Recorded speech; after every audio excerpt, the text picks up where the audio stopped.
Hello friends, welcome to our channel crypto with विशाल।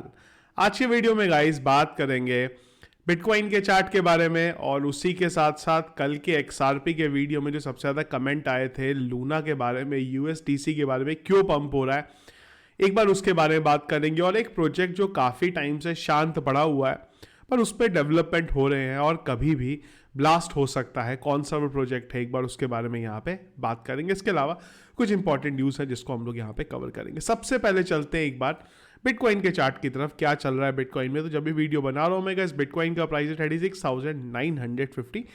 कल के दिन में अगर आप देखेंगे तो एक हमें छोटा करेक्शन देखने को मिला था, 36,700 तक हम लोग गए थे। कल भी मैंने आप लोगों को यही बोला था कि एक उम्मीद कर रहा हूँ मैं यहाँ से, क्योंकि अगर आप देखेंगे तो हमारी लगातार यहाँ पे 6 वीक की कैंडल 1 2 3 4 5 6 बनी है। तो एक नॉर्मली 6-7 कैंडल के बाद एक करेक्शन देखने को मिलते हैं और हम लोग काफ़ी टाइम से एक्सपेक्ट भी कर रहे हैं। तो मुझे एक उम्मीद है यहाँ से करेक्शन देखने को मिल सकता है। करेक्शन में इंपॉर्टेंट बस ये रहेगा, हमारे ये लेवल देखना। सबसे पहले मैं देख रहा हूँ 35,500 का, और उसके बाद रहेगा जो सबसे ज़्यादा क्रिटिकल लेवल रहेगा 32,000 का, कि हम लोग वहाँ पे आते हैं, वहाँ पे बिटकॉइन किस तरीके से रिएक्ट करता है। जब तक 35,500 के ऊपर है कोई भी यहाँ पे प्रॉब्लम हमारे लिए नहीं है। चलते हैं हमारे मेन टॉपिक की तरफ। टेरा के बारे में अगर हम लोग बात करते हैं, टेरा क्लासिक यानी कि यूएसटीसी के बारे में, तो अगर आप देखें ज़बरदस्त पंप हमें देखने को मिला था।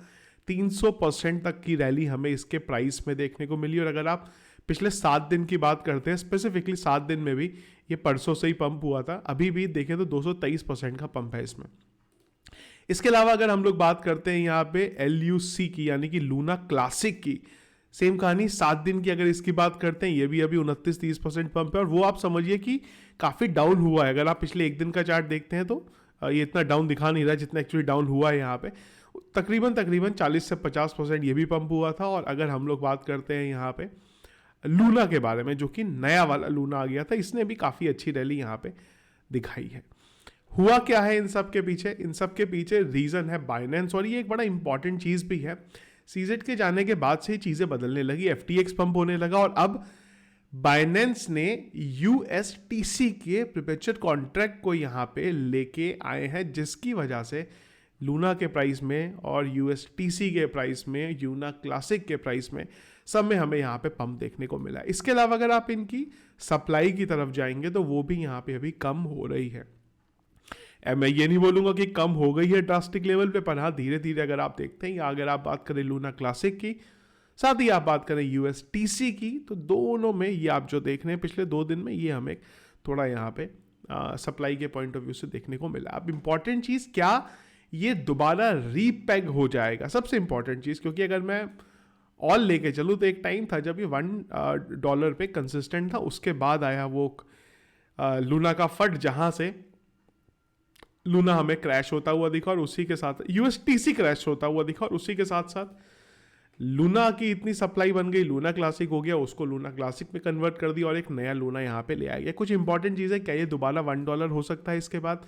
क्या ये लूना क्लासिक $1 हो सकता है? और क्या फिर से लूना जो है वो यहाँ पे $100 जाएगा, जो एक ज़माने पे हुआ करता था? अगर मैं ऑल पे लेके चलूँ तो हम लोगों ने यहाँ से डाउनफॉल देखा है, अराउंड $100 से हम लोगों ने क्रैश होता हुआ इसको देखा। देखिए अभी इन सब चीज़ों के बारे में ये शुरुआत हुई है, पर हाँ बाइनेंस की तरफ से एक अच्छा मूव है यहाँ पे, जो एटलीस्ट वो लेके आए हैं। एक टाइम था ऐसा कि, अगर मैंने पहले भी ये चीज़ के बारे में बोला था, मैं फिर से वो चीज़ के बारे में बोल रहा हूँ, जो इंडस्ट्री के लीडर थे, जब लूना का फट हुआ, लूना का क्रैश हुआ, अगर वो साथ में आते इस फट को बचाया जा सकता था। पर हुआ ये कि डुकॉन के एरोगेंट नेचर की वजह से कोई वहाँ पे नहीं आया, और फिर ये आ गया कि FTX के फाउंडर ने कोलैप्स कराया, इसमें CZ ने मना किया, बहुत सारी इधर उधर की चीज़ें हैं। इन शॉर्ट ये सारा क्रैश हुआ। पर हाँ, ये जो प्राइस के बारे में हम लोग बात कर रहे हैं, प्राइस अभी बहुत दूर है हो पाना यहाँ पे, पर अगर बर्निंग करी जाए यहाँ पे तो शायद एक ठीक ठाक लेवल को अचीव कर सकते हैं। पर दोबारा रीपैग हो पाना, इसका दोबारा $1 जा पाना और इसका दोबारा $100 जा पाना, फिलहाल as of now impossible task ये लग रहा है। पर हाँ, अगर बर्निंग करी जाए, पर क्या लूना फाउंडेशन के पास इतना पैसा है बर्निंग करने के लिए? एज ऑफ नाउ इसके बारे में नहीं पता है। पर हाँ, एटलीस्ट ये है कि अगर लूना लिए हुए थे, जैसे कि हमारे पास पड़े हुए थे लूना, एक थोड़ा सा उम्मीद है कि शायद ठीक ठाक लेवल पे उसको निकाल सकते हैं। मैंने सब कुछ होल्ड किया हुआ है, लूना क्लासिक को होल्ड किया हुआ है, और जो उसके बदले लूना मिले थे उनको भी होल्ड किया हुआ है। एक अच्छे प्राइस से मैं जाने का वेट कर रहा हूँ, अगले बुल रन में अगर जाता हुआ हमें दिखा तो मैं इनको जो है यहाँ पे सोल्ड आउट कर दूँगा। ये रीज़न था यहाँ पे पंप होने के पीछे। इसके अलावा जो अगर आप जाएंगे टेरा क्लासिक के तो कई सारे यहाँ पे डिस्कशन भी हो रहे हैं कि हम लोग किस तरीके से चीज़ों को सप्लाई को कम कर सकते हैं। तो एक बहुत इंपॉर्टेंट प्रपोजल भी मुझे मिला, पर ये अभी तक अप्रूव नहीं हुआ। अगर अप्रूव हो जाएगा तब इसके बारे में भी हम लोग एक बार डिस्कस यहाँ पे करेंगे। कुछ इंपॉर्टेंट न्यूज़ ले लेते हैं यहाँ पे। कॉइनबेस के सीईओ का क्या बोलना है कि भाई ये जो बाइनेंस का सेटलमेंट हुआ है ना, turn the page crypto industry के लिए काफ़ी चीज़ें बदल देता है। अब देखिए भाई, कॉइनबेस को ही तो सबसे ज़्यादा फायदा हुआ है यहाँ पे। बाइनेंस का जो सेटलमेंट हुआ है सीजेड के जाने से, सबसे बड़ा फायदा किसको है? कॉइनबेस को है। ऑब्वियस सी बात है, कॉइनबेस के सीईओ इस चीज़ के बारे में बोलेंगे ही भाई इंडस्ट्री के लिए अच्छा हुआ और हमारे लिए तो सबसे ज़्यादा यहाँ पे अच्छा हुआ। पर अगेन सीजेड के जाने से क्यों भाई, जाने के बाद ही ये क्यों लिस्ट हुआ?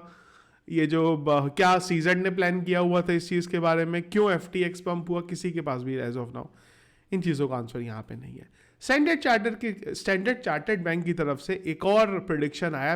बेसिकली एनालिस्ट हैं इनके, उनका मानना है कि 2024 के एंड में बिटकॉइन का प्राइस 1,20,000 यहाँ पे जाता हुआ देखने को आपको मिल सकता है। तो इस तरीके के बहुत सारे प्रेडिक्शन आ रहे हैं यहाँ पे। कल भी हम लोगों ने इसी चीज़ के बारे में बात करी थी कि अगर बिटकॉइन को आप बात कर रहे हैं 2030 में $1 मिलियन जा सकता है। मैंने आपको क्लियर कट समझाया था $1 मिलियन जाने के लिए बिटकॉइन की मार्केट कैप कितनी होनी पड़ेगी, क्रिप्टो की मार्केट कैप कितनी होगी, कैसे इसको गोल्ड को पीछे छोड़ना पड़ेगा, और कैसे वो सब अगर हुआ तो कौन सा एक प्रोजेक्ट है जो 0.6 से $100 यहाँ पे जा सकता है। तो वो एक बार आप चेकआउट कर लीजिएगा। सब अपने प्रेडिक्शन यहाँ पे दे रहे हैं।